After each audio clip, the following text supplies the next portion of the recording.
Thank you all very much for having me to speak here. Thanks to John for inviting me today to Amplified again. It's always a pleasure to speak.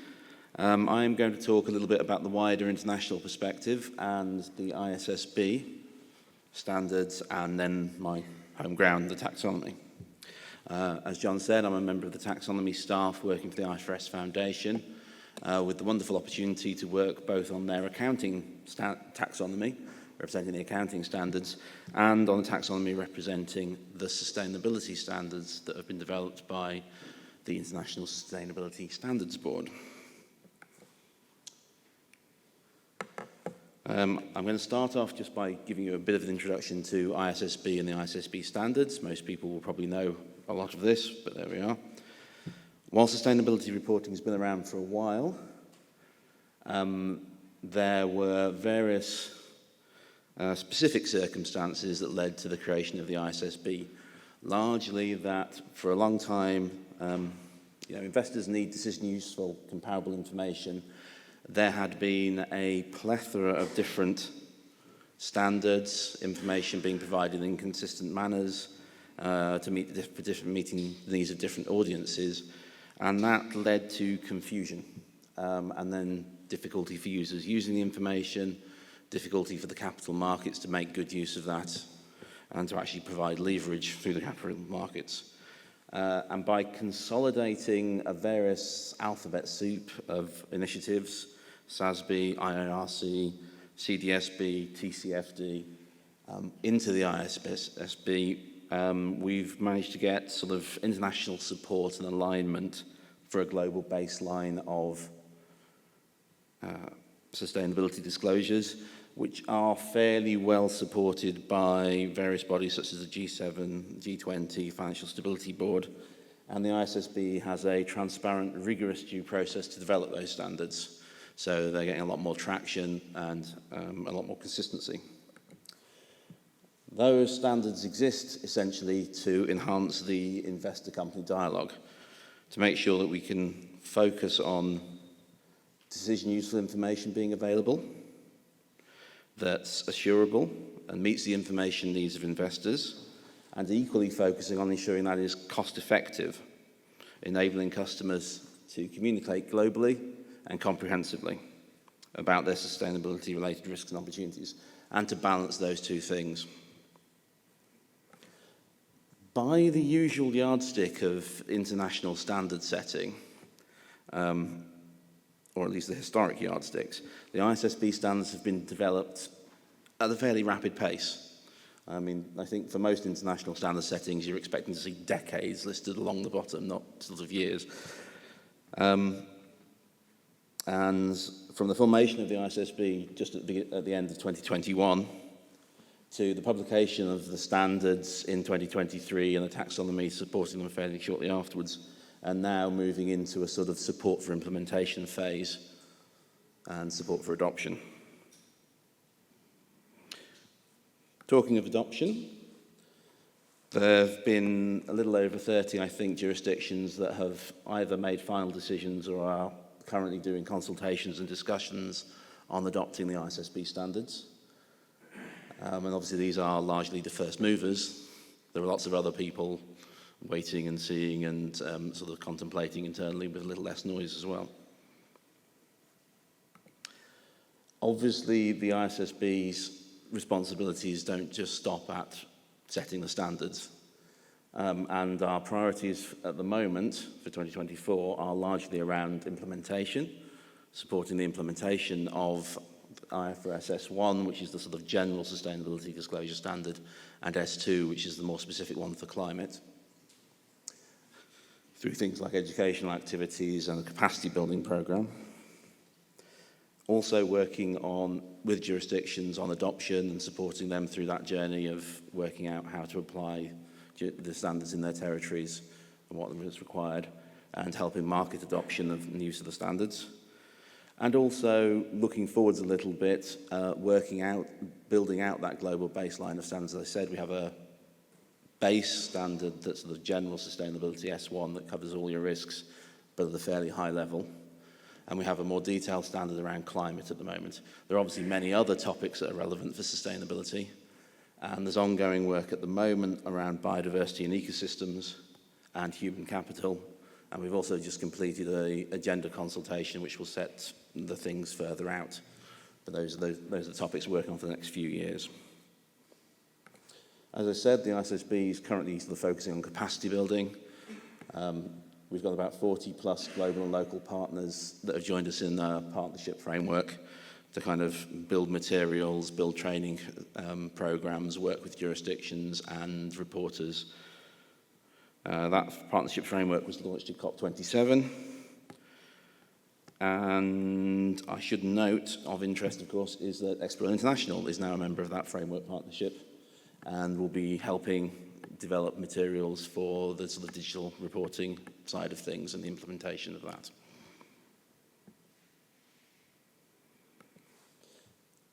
So what I'll now do is move on to discuss a little bit about the taxonomy. We've developed a digital taxonomy, an experimental taxonomy to represent the ISSB standards to enable people to be able to do digital reporting from day one, as is our favourite phrase of the moment.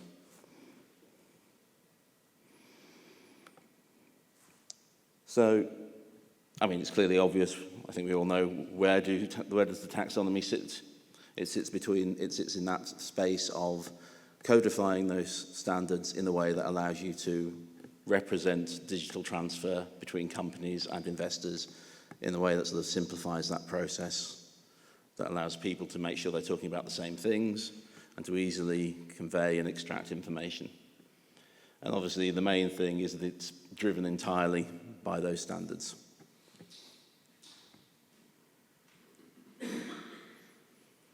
It's been really important for us to make sure that taxonomy is available on a timely basis to support that sort of digital reporting straight away, so that the jurisdictions have the option of going straight into digital reporting, because we've seen, I think, in the past that any significant delay in the introduction of digital reporting can lead people to be trapped in sort of inefficient processes, difficulties, and not really gain all the benefits that you can get from a sort of reporting process.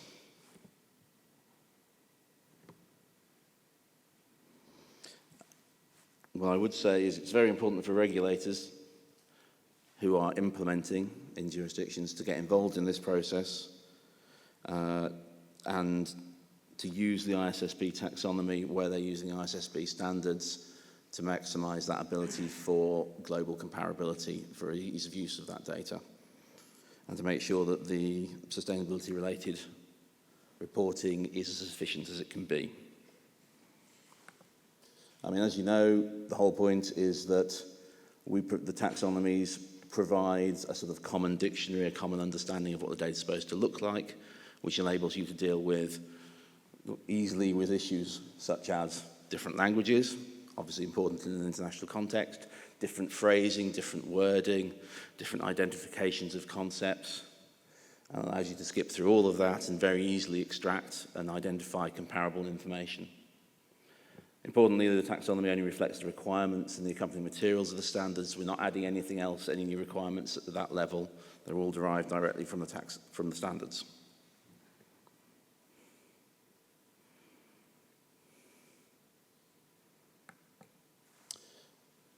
Why is this? What is the point of the ISSB standards and indeed the taxonomy? The aim is to have a sort of global baseline to allow jurisdictions to build on that, to have a sort of common expectation of what sustainability reporting looks like and what the core of that comparable information that we will expect companies to be publishing looks like. The ISSB taxonomy could be used just directly as it is by a jurisdiction that adopts the ISSB standards largely as they are. That's one sort of approach that people can take. The other thing that we're expecting, of course, is that we know that particularly in the sustainability space, there are other little bits of information that make sense to be reported alongside those. They vary from jurisdiction to jurisdiction. So a sort of top-up approach where a core of the ISSB standards is used plus additional reporting requirements, and a core of the ISSB taxonomy plus additional top-up elements to capture those jurisdictional specifics. Perfectly, that's exactly what we're expecting. And the key advantage of using the ISSB taxonomy for that core is that it's then immediately comparable with the same reporting from other countries. And if necessary, we can support the interoperability of the ISSB standards with other sustainability standards. Obviously, we're working closely with the EU, with the ISRS, and with GRI, which Piers will be talking about shortly afterwards, to allow sort of common information to be identified and to people to be able to easily identify, okay, which bits line up here between these standards and the common basis across jurisdictions and globally. The other thing, of course, is we need to support sort of holistic reporting. One of the key things we all want to do is to take that sustainability information, tie it together with the financials, and use that information together to get the most kind of insights. We've tried to make that, the use of the ISSB taxonomy alongside financial reporting as easy as possible. One of the advantages of working for the Foundation as a single team supporting both boards is, of course, that we can very easily ensure a consistent design and approach to the development of the two taxonomies. We also, as I alluded to in the panel session yesterday, also want the ISSB taxonomy to be usable by financial reporters who are not IFRS reporters or who are not using the IFRS taxonomy.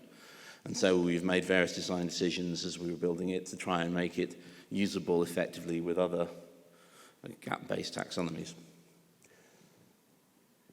And the idea is that by using both of those together, with understanding how they fit together, you'll be able to efficiently use financial and accounting data.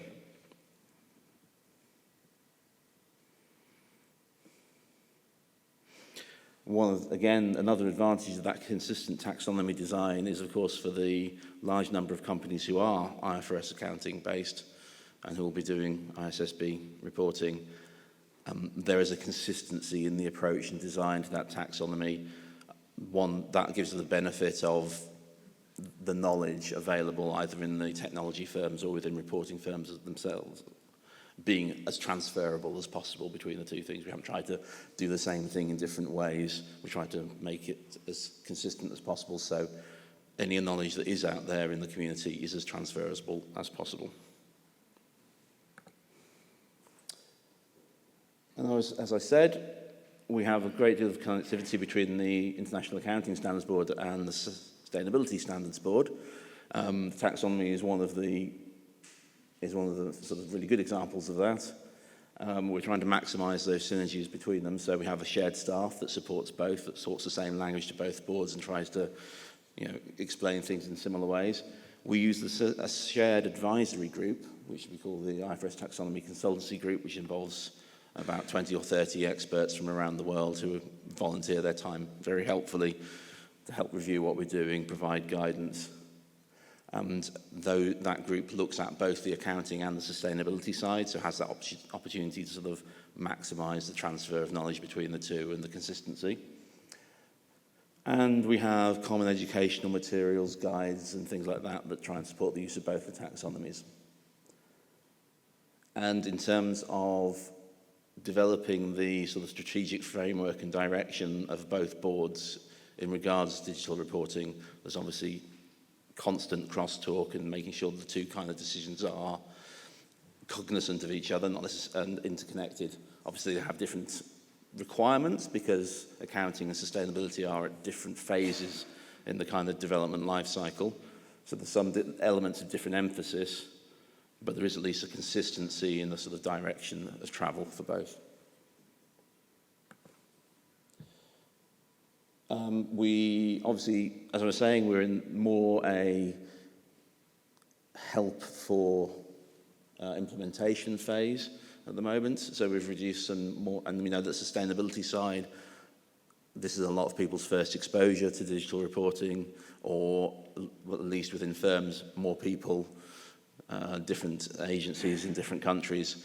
So we've got a lot of, starting from the top, introductory articles, things for senior decision makers all the way down, explainer videos to try and explain digital financial reporting and how it relates, and then some introductory to our digital taxonomy videos.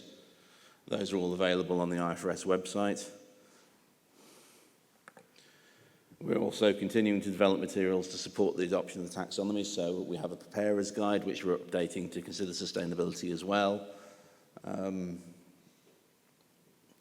covering sort of best practice for regulators, best practice for preparers, trying to explain the way the taxonomies are used and modelled. We're also collating all the sort of example materials together to try and help people to grasp how to use the taxonomies. And as we were saying earlier, are working with Expert International and various other partners to provide trading material.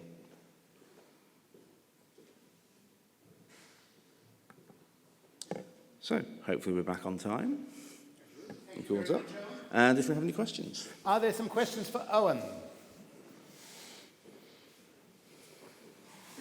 Mm-hmm. There's a question. Thank One you brave soul. Right up the front.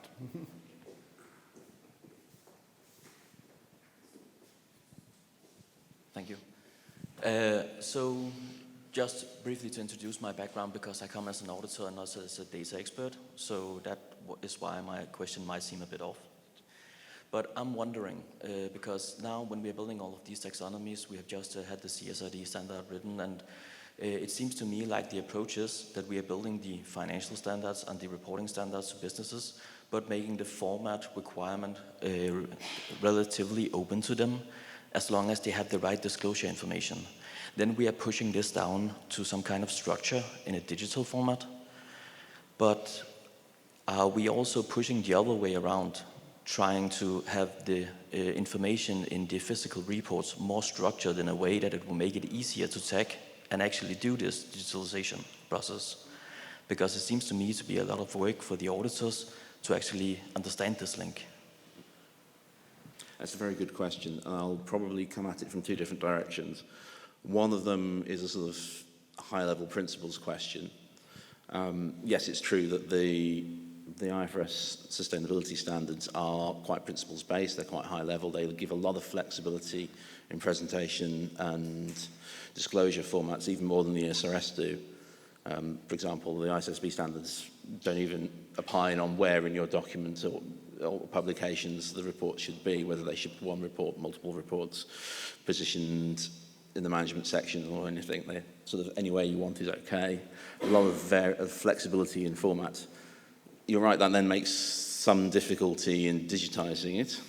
It also gives a good reason why you might want to digitize it, because it makes having digitized the information allows then the comparison of multiple reports that are in quite different formats and extracting the bit you're actually interested in much easier.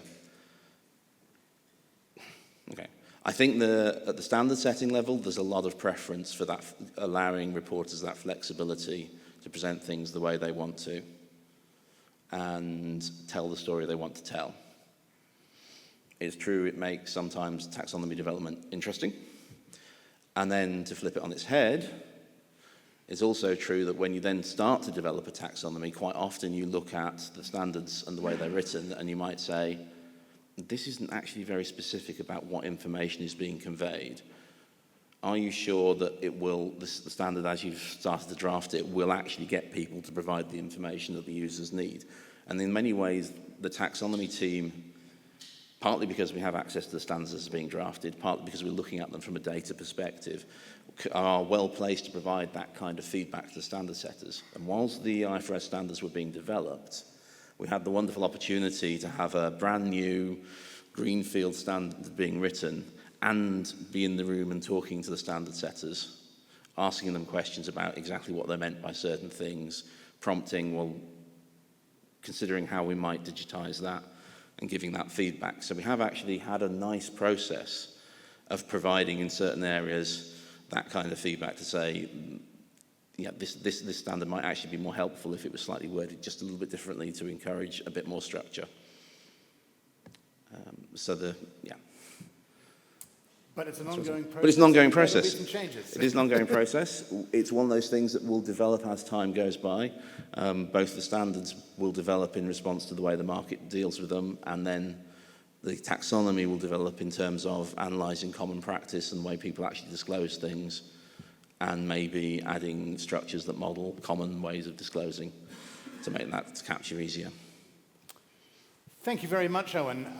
We are going to move to our third speaker now, and I'd like you to join me in thanking Owen for his presentation.